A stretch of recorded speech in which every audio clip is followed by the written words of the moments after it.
Eat na kayo, wag niyo kukulitin ng matanda. This is video ha. Karugtong pa rin ng celebration nito ha. Kasi may isa pa kong anak dumating. Oh, may isang anak pa si Mami. Girlie, masarap sino doon nagluto? Shit, di ba? Si Chef. Chef ko. Ano ba yung isda dahil? At saan naman si Mami? Gusto isda? Malalan pa siya, papasok siya. Buang ka. Kumakain din ako doon. Hindi, ibig ko sabihin. Gusto isda? Pag gusto daw niya isda, dati ako talaga ng baon. Panghi, huwag kayo na magdalang baon kung mukha na lang pansit. Yan lang yung tanging tinarabaho ko. Binalot ko lang ng aluminum.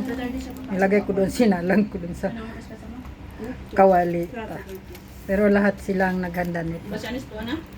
Kunti lang yung handaan kasi Buti kumatok, hindi ka kumatok. hindi ko naman in-expect na magluluto Ijel sila. tayo na kanya na. Akala ko kilala kita.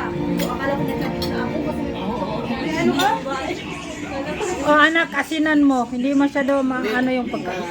Ah.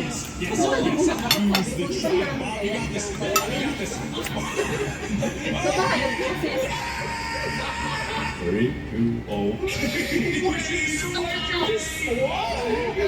Ayan, matatanaw namin kasi yung mga tao sa ano.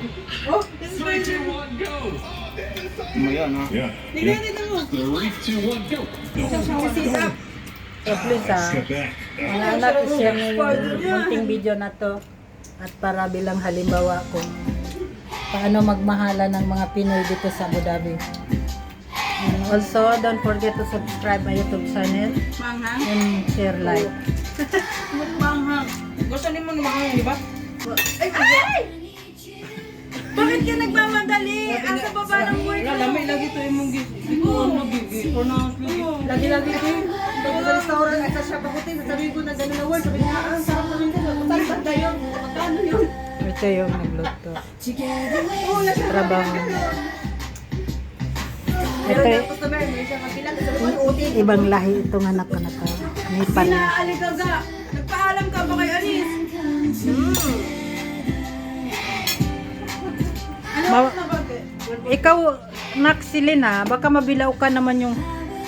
Naaligaga mi. Ah, okay. So, dahan-dahan lang na. Nandyan ka lang naman sa baba, takbo ka na lang Kaya mamaya. nga mi. Okay, katok ka. Alam mo naman si TV namin. Kahit lang ako namin. Okay. Siyempre, Masaya ka lang. Kahit kunti lang. yung Pinag-medical ka na yun na yun. Yung post na nilang hinanda sa akin. Hindi ka na nila ika-cancel kasi naman